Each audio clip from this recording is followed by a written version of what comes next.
उस रात 9 बजे ही ठंड बहुत बढ़ गई थी।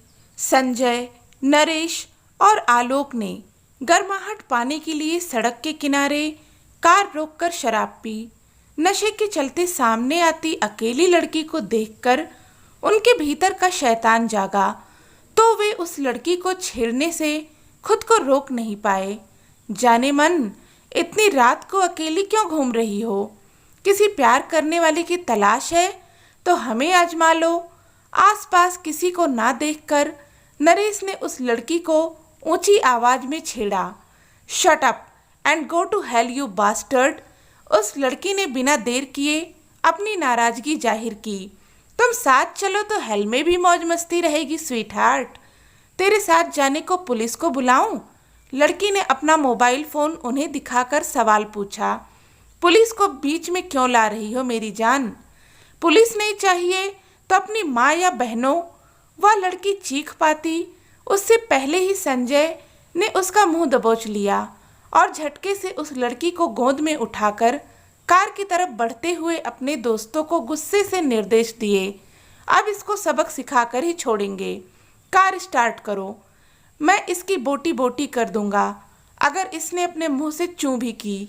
आलोक कूदकर ड्राइवर की सीट पर बैठा और नरेश ने उस लड़की को काबू में रखने के लिए संजय की मदद की। कार झटके से चल पड़ी। उस चौड़ी सड़क पर कार सरपट भागी जा रही थी। संजय ने उस लड़की का मुंह दबा रखा था और नरेश उसे हाथ पैर नहीं हिलाने दे रहा था। अगर अब जरा भी हिली या चिल्लाई तो तेरा गला दबा दूंगा। संजय की आंखों में उभरी हिंसा को पढ़कर वह लड़की इतना ज्यादा डरी कि उसका पूरा शरीर बेजान हो गया। अब कोई किसी का नाम नहीं लेगा और इसकी आंखें भी बंद कर दो। आलोक ने उन दोस्तों को हिदायत दी और कार को तेज गति से शहर की बाहरी सीमा की तरफ दौड़ाता रहा। एक उजाड़ पड़े ढाबे के पीछे ले जाकर आलोक ने कार रोकी। उनकी धमकियों से डरी लड़की के साथ मार पीट कर उन तीनों ने बारी बारी उस लड़की के साथ रेप किया। लड़की किसी भी तरह का विरोध करने की स्थिति में नहीं थी। बस हादसे के दौरान उसकी बड़ी बड़ी आंखों से आंसू बहते रहे थे। लौटते हुए संजय ने लड़की को धमकाते हुए कहा, अगर पुलिस में रिपोर्ट करने गई तो हम तुझे फिर ढूंढ लेंगे स्वीट हार्ट। अगर हमारी फिर मुलाकात हुई तो तेजाब की शीशी होगी हमारे हाथ में, तेरा यह सुंदर चेहरा बिगाड़ने के लिए। तीनों ने जहां उस लड़की को सड़क पर उतारा, वहीं पास की दीवार के पास 4 दोस्त लघुशंका करने को रुके थे। अंधेरा होने के कारण उन तीनों को वे चारों दिखाई नहीं दिए थे। उनमें से एक की ऊंची आवाज ने इन तीनों को बुरी तरह चौंका दिया। हे, कौन हो तुम लोग? इस लड़की को यहाँ फेंक कर क्यों भाग रहे हो? रुको जरा। सोनू, तू कार का नंबर नोट कर, मुझे सारा मामला गड़बड़ लग रहा है। एक दूसरे आदमी की आवाज उन तक पहुंची तो वे फटाफट कार में वापस घुसे और आलोक ने झटके से कार सड़क पर दौड़ा दी। संजय, मैं तुझे जिंदा नहीं छोड़ूंगी।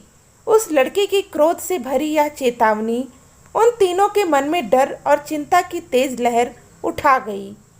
उसे मेरा नाम कैसे पता लगा? संजय ने डर से कांपती आवाज में सवाल पूछा। शायद हम दोनों में से किसी के मुंह से अनजाने में निकल गया होगा, नरेश ने चिंतित लहजे में जवाब दिया। आज मारे गए हम सब।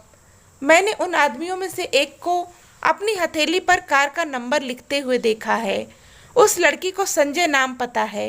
पुलिस को हमें ढूंढने में दिक्कत नहीं आएगी। आलोक की इस बात को सुनकर उन दोनों का चेहरा पीला पड़ चुका था। नरेश ने अचानक सहन शक्ति खोकर संजय से चिढ़े लहजे में पूछा, बेवकूफ़ इंसान, क्या जरूरत थी तुझे उस लड़की को उठाकर कार में डालने की? यार, उसने हमारी माँ बहन, तो मैंने अपना आपा खो दिया। संजय ने दबे स्वर में जवाब दिया। तो उसे 1000 गालियाँ दे लेता, 2-4 थप्पड़ मार लेता। तो उसे उठाकर कार में ना डालता तो हमारी इस गंभीर मुसीबत की जड़ तो ना उगती। अरे, अब आपस में लड़ने के बजाय यह सोचो कि अपनी जान बचाने को हमें क्या करना चाहिए। आलोक की इस सलाह को सुनकर उन दोनों ने अपने अपने दिमाग को इस गंभीर मुसीबत का समाधान ढूंढने में लगा दिया। पुलिस उन तक पहुँचे इससे पहले ही उन्हें अपने बचाव के लिए कदम उठाने होंगे। इस महत्वपूर्ण पहलू को समझकर उन तीनों ने आपस में कार में बैठकर सलाह मशवरा किया। अपनी जान बचाने के लिए वे तीनों सबसे पहले आलोक के चाचा रामनाथ के पास पहुंचे। वे 2 फैक्ट्रियों के मालिक थे और राजनीतिज्ञों से उनकी काफ़ी जान पहचान थी। रामनाथ ने अकेले में उन तीनों से पूरी घटना की जानकारी ली। आलोक को ही अधिकतर उनके सवालों के जवाब देने पड़े। शर्मिंदा तो वे तीनों ही नजर आ रहे थे, पर सब बताते हुए आलोक ने खुद को मारे शर्म और बेइज्जती के एहसास से जमीन में गड़ता हुआ महसूस किया। अंकल, हम मानते हैं कि हमसे गलती हुई है, पर ऐसा गलत काम हम जिंदगी में कभी नहीं करेंगे। बस इस बार हमारी जान बचा लीजिए। दिल तो ऐसा कर रहा है कि तुम सबको जूते मारते हुए मैं खुद पुलिस स्टेशन ले जाऊं, लेकिन मजबूर हूं। अपने बड़े भैया को मैंने वचन दिया था कि उनके परिवार का पूरा ख्याल रखूंगा। तुम तीनों के लिए किसी से कुछ सहायता मांगते हुए भी मुझे बहुत शर्म आएगी। संजय को आग्नेय दृष्टि से घूरने के बाद रामनाथ ने मोबाइल पर अपने एक वकील दोस्त राकेश मिश्रा का नंबर मिलाया। राकेश मिश्रा को बुखार था। सारी बात उनको संक्षेप में बताकर रामनाथ ने उनसे अगले कदम के बारे में सलाह मांगी। जिस इलाके से उस लड़की को तुम्हारे भतीजे और उसके दोनों दोस्तों ने उठाया था, वहाँ के SHO से जान पहचान निकालनी होगी। रामनाथ, मैं तुम्हें 10-15 मिनट के बाद फ़ोन करता हूँ। बार बार खांसी होने के कारण वकील साहब को बोलने में कठिनाई हो रही थी। इन तीनों को अब क्या करना चाहिए? इन्हें घर मत भेजो। ये एक बार पुलिस की हिरासत में आ गए तो मामला टेढ़ा हो जाएगा। इन्हें मैं अपने फार्म हाउस भेज देता हूँ। उस कार में इन्हें मत भेजना जिसे इन्होंने रेप में इस्तेमाल किया था, बल्कि कार को कहीं छुपा दो। Thank you my friend. मुझे थैंक यू मत बोलो। रामनाथ, उस थाना अध्यक्ष को अपने पक्ष में करना बहुत ज़रूरी है। तुम्हें रुपयों का इंतजाम रखना होगा। कितने रुपयों का? मामला लाखों में ही निपटेगा मेरे दोस्त। जो ज़रूरी है वह खर्चा तो अब करेंगे ही। इन तीनों की जलील हरकत का दंड तो भुगतना ही पड़ेगा। तुम मुझे जल्दी से दोबारा फ़ोन करो। रामनाथ ने फ़ोन काटा और परेशान अंदाज में अपनी कनपटियाँ मसलने लगे थे। उनकी खामोशी से इन तीनों की घबराहट व चिंता और भी ज़्यादा बढ़ गई। संजय के पिता की माली हालत अच्छी नहीं थी, इसलिए रुपए खर्च करने की बात सुनकर उसके माथे पर पसीना झलक उठा था। फ़ोन करके तुम दोनों अपने अपने पिता को यहीं बुला लो। सब मिलकर ही अब इस मामले को निपटाने की कोशिश करेंगे। रामनाथ की इस सलाह पर अमल करने में सबसे ज़्यादा परेशानी नरेश ने महसूस की थी। नरेश का रिश्ता कुछ सप्ताह पहले ही तय हुआ था। अगले महीने उसकी शादी होने की तारीख भी तय हो चुकी थी। वह अपने माता पिता व छोटी बहन तक यह बात बिल्कुल भी नहीं पहुंचने देना चाहता था। उन तीनों की नज़रों में गिरकर उनकी खुशियां नष्ट करने की कल्पना ही उसके मन को कंपा रही थी।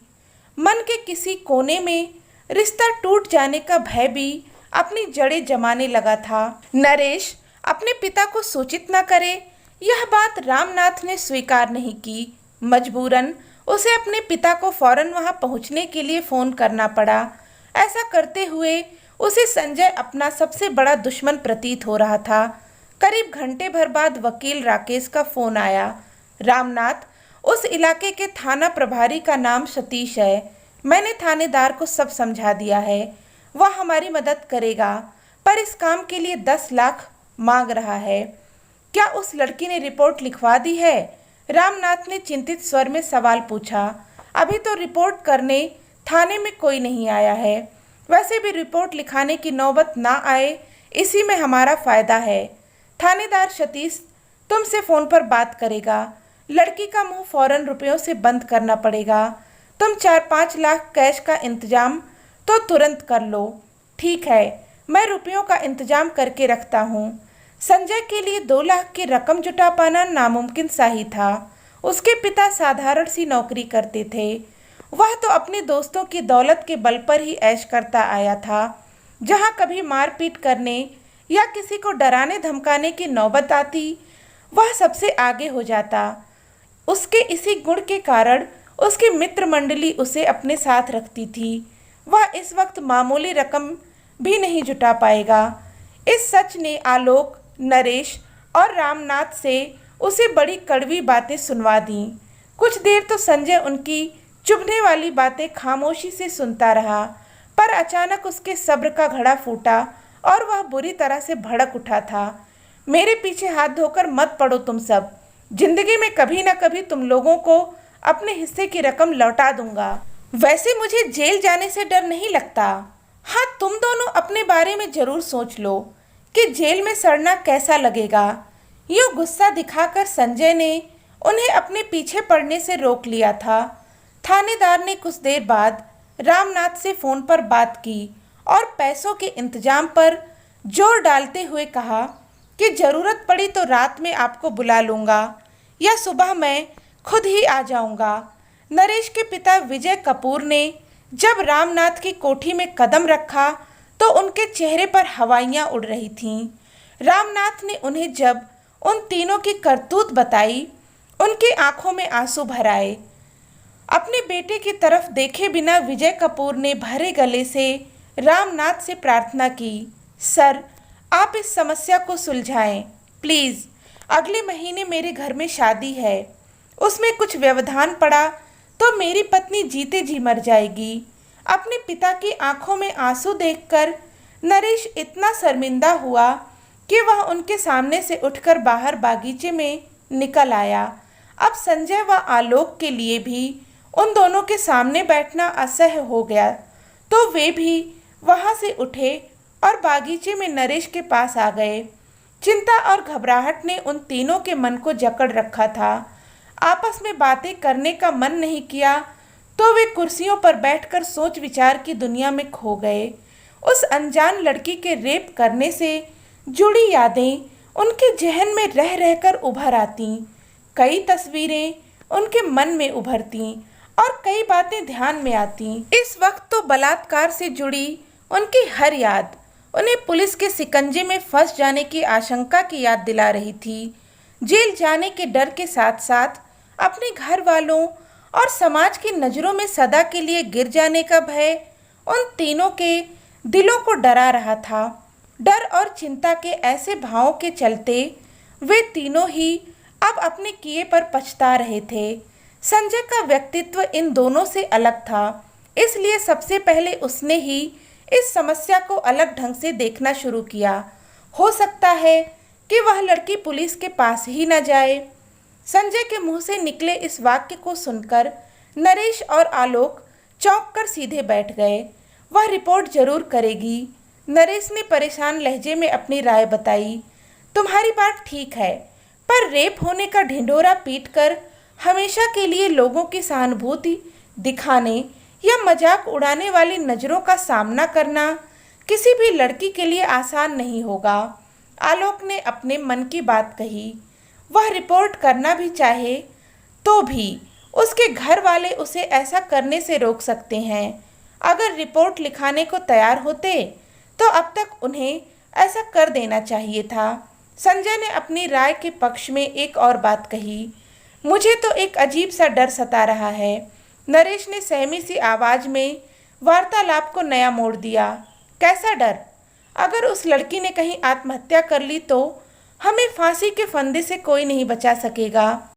उस लड़की का मर जाना उल्टा हमारे हक में ही होगा। तब रेप हमने किया है, इसका कोई गवाह नहीं रहेगा। संजय ने क्रूर मुस्कान होठों पर लाकर उन दोनों का हौसला बढ़ाने की कोशिश की। लड़की आत्महत्या करके मर गई तो उसके पोस्टमार्टम की रिपोर्ट रेप दिखलाएगी। पुलिस की तहकीकात होगी और हम जरूर पकड़े जाएंगे। यह एसएचओ भी हमें नहीं बचा पाएगा। इसलिए उस लड़की के आत्महत्या करने की कामना मत करो बेवकूफ़ों। आलोक ने उन दोनों को डपट दिया।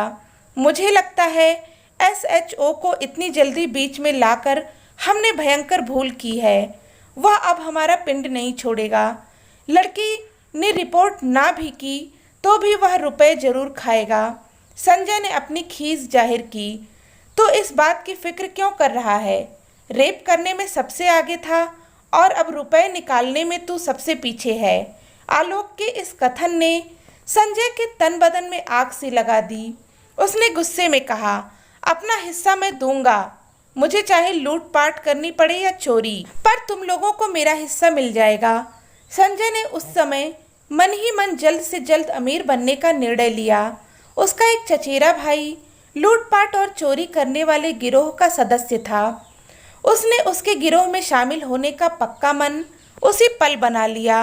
उसने अभाव व जिल्लत की जिंदगी और न जीने की सौगंध खा ली। नरेश उस वक्त का सामना करने से डर रहा था जब वह अपनी माँ व जवान बहन के सामने होगा। एक बलात्कारी होने का ठप्पा माथे पर लगाकर इन दोनों के सामने खड़े होने की कल्पना करके ही उसकी रूह कांप रही थी। जब आंतरिक तनाव बहुत ज्यादा बढ़ गया तो अचानक उसकी रुलाई फूट पड़ी। रामनाथ ने अब उन्हें अपने फार्म हाउस में भेजने का विचार बदल दिया, क्योंकि SHO उनसे सवाल करने का इच्छुक था। उनके सोने का इंतजाम उन्होंने मेहमानों के कमरे में किया। विजय कपूर अपने बेटे का इंतजार करते करते सो गए, पर वह कमरे में नहीं आया। उसके अपने पिता के सवालों का सामना करने की हिम्मत ही नहीं हुई थी। सारी रात उन तीनों की आंखों से नींद कोसों दूर थी। उस अनजान लड़की से बलात्कार करना ज़्यादा मुश्किल साबित नहीं हुआ था, पर अब पकड़े जाने व परिवार समाज की नज़रों में अपमानित होने के डर से उन तीनों की हालत खराब हो रही थी। सुबह 7 बजे के करीब थानेदार सतीश श्रीवास्तव रामनाथ की कोठी पर अपनी कार से अकेला मिलने आया। उसका सामना इन तीनों ने डरते हुए किया।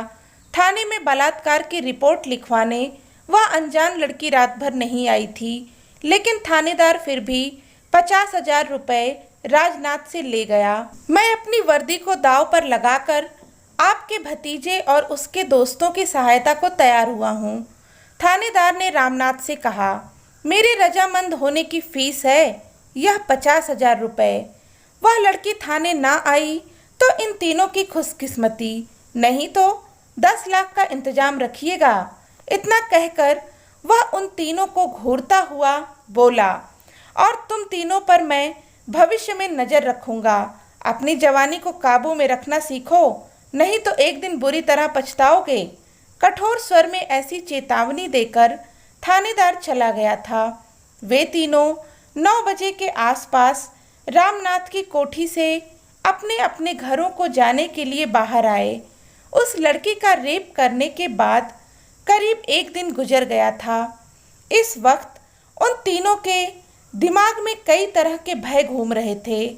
कटे बालों वाली लंबे कद की किसी भी लड़की पर नज़र पड़ते ही पहचाने जाने का डर उनमें उभर आता। खाकी वर्दी वाले पर नज़र पड़ते ही जेल जाने का भय सताता। अपने घर वालों का सामना करने से वे मन ही मन डर रहे थे।